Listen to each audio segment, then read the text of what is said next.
এই ভাত রান্না কিন্তু আমার কাছে বড্ড একটা কঠিন ব্যাপার। কারণ ভাতটা মাই বসান, মানে আমার শাশুড়ি মা, সোনা মা। আমি বিয়ের পর থেকে যখনই এসছি তখনই দেখছি যে মাই মানে ভাত করে। আমাদের দুবার ভাত হয়, সকালে একবার হয়, রাত্রে একবার হয়। আর আমরা ব্রেকফাস্ট এই লুচি, সুজি, পরোটা এই সমস্তই করি, তাই সকালবেলা ভাত দিয়ে ব্রেকফাস্ট হয় না। অনেকে ভাত দিয়ে ব্রেকফাস্ট করে, যারা বাইরে যান অফিস আদালতে তাদের জন্য তো ভাত মানে সকালে একটু খেয়ে যেতে হয়। কিন্তু আমি মেয়েকে স্কুলে ভাত খাইয়ে নিয়ে যাই। এখন যেহেতু মেয়ের স্কুল বন্ধ, তার জন্য ওকে ওটস, সুজি দিয়ে একটা পায়েসের মতো করে দিলাম। আর আমি রান্নাঘরে যখন এই মুহূর্তে কাজ করছিলাম তখন বাজছিল ঘড়িতে 9টা 10 কি 15।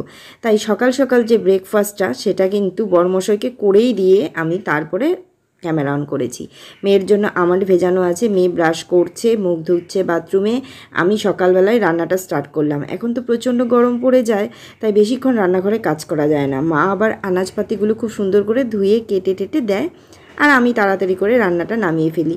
তবুও সেই রান্না সেরে স্নান টান করে উঠতে উঠতে আমার 1:30 বেজে যাচ্ছে। আগে কিন্তু প্রচুর লেট হতো, এখন আমি টাইমটাকে অনেকটা এগিয়ে নিয়ে এসেছি। এটাকেই আমি আরও চাচ্ছি যে সকাল সকাল করার। কিন্তু সোনামার কথা, এত সকালে যদি রান্না করবি, আমরা কিন্তু একবার রান্না করি বন্ধুরা। হ্যাঁ, আমরা ভাই অত বড়লোক মানুষ না যে 3 বেলা 3 রকমের রান্না হচ্ছে বা রোজ মাছ মাংস আমরা খেতে পারি, সেটাও না। আমরা একবার দুপুরে রান্না করি, একটু বেশি কোয়ান্টিটিতে করে রাখি। গরম দিনে সেগুলো খাবারগুলোকে দুটো পাত্রে আলাদা আলাদা করে রেখে ঠান্ডা হলে সেগুলোকে ফ্রিজে রেখে দিই। আর রাত্রে শুধু গরম গরম ভাত করি। কখনো ডিমের অমলেট হয়, কখনো পটল ভাজা, বেগুন ভাজা, এগুলো তো হয়। কিন্তু মেন যে কোর্স থাকে, যে ডিমের কারি বা মাছের ঝোল বা মাংস যেটাই হোক, মানে সেটা একবারই করি। মানে অনেকে আছে দেখি দুপুরবেলা একটা রান্না হচ্ছে, সকালে একটা রান্না হচ্ছে, রাত্রে আবার তাদের আবার মাছের কোনো আইটেম, বা আমাদের সেটা হয় না। সেটা হচ্ছে যেটা হয় না সেটা হয় না। মানে আমি আসার পর থেকে দেখছি সোনামা এরকম করে, আমরাও এরকমই করি। আর খুব একটা যে খুব প্রত্যেক দিনই মাছ মাংস আমাদের হয় সেটাও না, আমরা নিরামিষ খেতেই বেশি পছন্দ করি। খাই মাছ মাংস, সেটা না, কিন্তু সেটা পরিমাণটা কম। মানে আমি একটু মেছো না, আমার মেয়ে কিন্তু বড্ড মেছো না, আমি একটু মেছো না, মানে আমি মাছের গন্ধটা রোজ পছন্দ করি না। তো কথা বলতে বলতে কখানা লুচিও ভেজে নিলাম। কখানা লুচি কি হচ্ছে তোমরা হয়তো অনেকে যারা নতুন তারা জানো না, আর যারা পুরনো তারা জানো। এগুলো হচ্ছে আমার বড়মশাইয়ের বিকেলবেলার টিফিন রেডি হচ্ছে। লুচি তো আমার ঘরে অলওয়েজ সবসময় আছেই। 4-5 প্যাকেট তেলও আমার হয় না।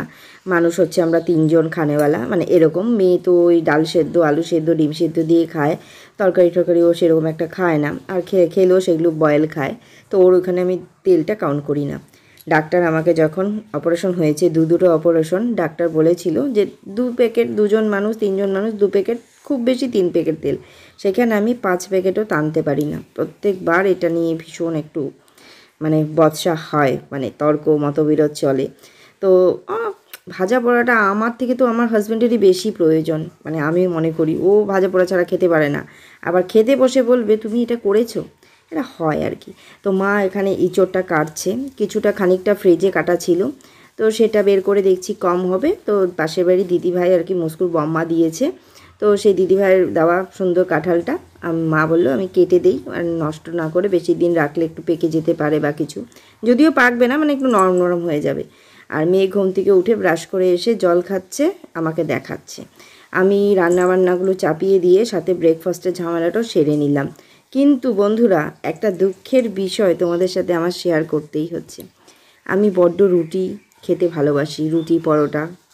লুচিটা চলে, লুচিটা আমার না হলেও চলে, পরোটার রুটিটা খুব ফেভারিট। কিন্তু বেশ কিছুদিন যাবৎ লক্ষ্য করছি রুটিটা আমি এই গরমে সহ্য করতে পারছি না। মানে শরীর হয়ে গেছে প্রচণ্ড নাজুক আমার, মানে এতটাই আরাম চায়, মানে খাওয়া দাওয়ার বেশ ঠান্ডা ঠান্ডা চাচ্ছে আর কি, এরকম একটা ব্যাপার। যদিও আমার রিচ ছাড়া তো আমি ভাত খেতেই পারি না, একটু গ্রেভি লাগবেই। তো মেয়ে দেখো লুচি ভক্ত, মেয়ে আর ওর বাবা।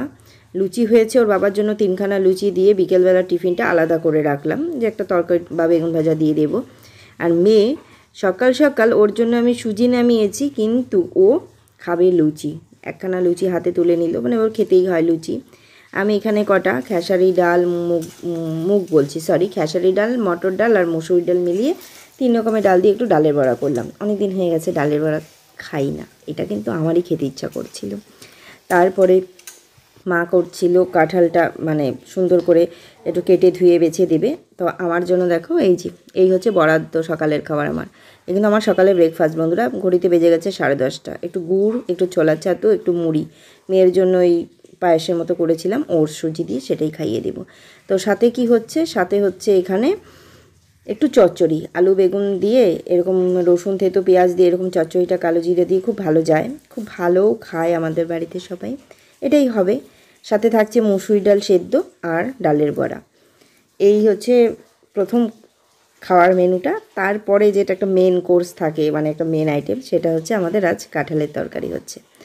কাঁঠালের তরকারি মানে একদম বলতে গেলে গাছ বাটা, এটা মাংসেরই দ্বিতীয় ধাপ আমরা ধরি। খুব ভালো লাগে খেতে। আমাদের বাড়িতে তো সবাই কাঁচা কাঁঠাল মানে এঁচোড়টা খুব পছন্দ করে। তো এঁচোড় টানা চলবে, বেশ কিছুদিন চলবে, তারপরে তো আর খাওয়া বন্ধ।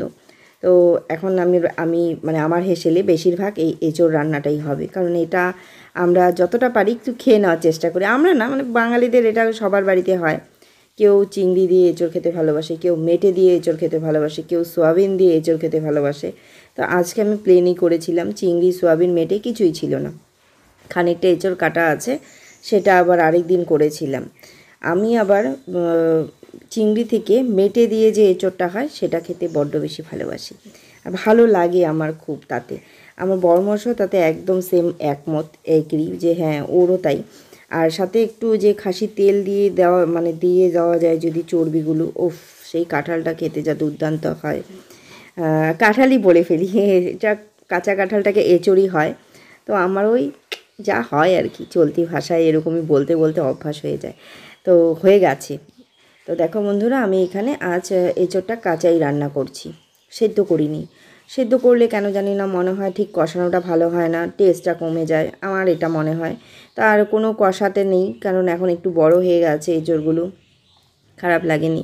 একটু টাইম লাগবে, সময় সাপেক্ষ। আর হ্যাঁ বন্ধুরা, আমার না কাশ্মীরি রেড চিলি ঘরে একদম ফুরিয়ে গেছিলো, তাই এঁচোড়ের কালারটা, সেই লাল টকটকে কালারটা ঠিকঠাকভাবে আসেনি আজকে। তো দেখো কষছে এঁচোড়টা। আর এই কড়াইটাতে রান্না করলে না, আয়রনের কড়াই তো, তরকারিগুলো লাল টকটকে একটু কমই হয়, একটু জানি কীরকম ফ্যাকসা ফ্যাকসা টাইপের হয়। কিন্তু ওই যে বাড়িতে একটু আয়রনের কড়াই দিয়ে সবসময় মানে খাওয়ার অভ্যাসটা আমি করার জন্যই এই কড়াইটা কিনেছি, কারণ সবারই দেখছি বেশ ব্লাডের সমস্যা, তো তার জন্যই আর কি। কতটা সত্যি মিথ্যে জানি না, ওই একটা ধারণা নিয়ে আর কি চলছে। তো বন্ধুরা দেখো, কথা বলতে বলতে কষানো হয়ে গেছে, জল দিয়ে দিলাম, দিয়ে এখন আমি এটাকে খানিকক্ষণ ফুটতে দিব। আজকে সেরকম ব্লগ করতেও পারিনি তোমাদের সাথে, সেরকম কিছু শেয়ারও করতে পারিনি, সেই রান্নাঘরেই সময়টা কেটে গেল। আসলে বেশিরভাগ সময়টা রান্নাঘরেই কেটে যায়। আর সামনে মেয়ের স্কুল খুলে যাচ্ছে, জানি না তখন কি করব আমি, মানে আমি একদম সময় পাবো না, পাই না একদম। ঘুম থেকে উঠে মেয়েকে রেডি করি, স্কুলে নিয়ে যাই, দিয়ে আবার বাড়ি আসি, এসে আবার একটু রান্না করি, স্নান খাওয়া দাওয়া করি, তারপরে আবার সেই মেয়েকে আনতে যাই। তো দেখো, অনেকটাই গল্প করার পরে ফিরে এলাম, ডাল সিদ্ধটা হয়েই গেছে মোটামুটি, রান্নাবান্নাগুলো সব মানে নামিয়ে ফেলেছি, তোমাদের সাথে এক ঝলক একটু শেয়ার করলাম। আর এই ছিল আমাদের আজকের দুপুরের মেনু, যে গল্প করতে করতে আমি ঝটাপট রান্নাগুলো সেরে ফেললাম।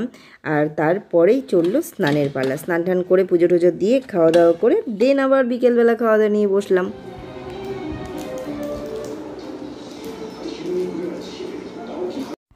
সন্ধেবেলা টিভি দেখতে দেখতে খানিক কটা লুচি ভেজে নিয়ে কাঁঠালের তরকারি দিয়ে খেতে বসেছি, কারণ স্নান করলাম বিকেলে, আবার গাছে জল দিয়ে, তারপর সন্ধেবাতি দিয়ে বিকেলে টিফিন।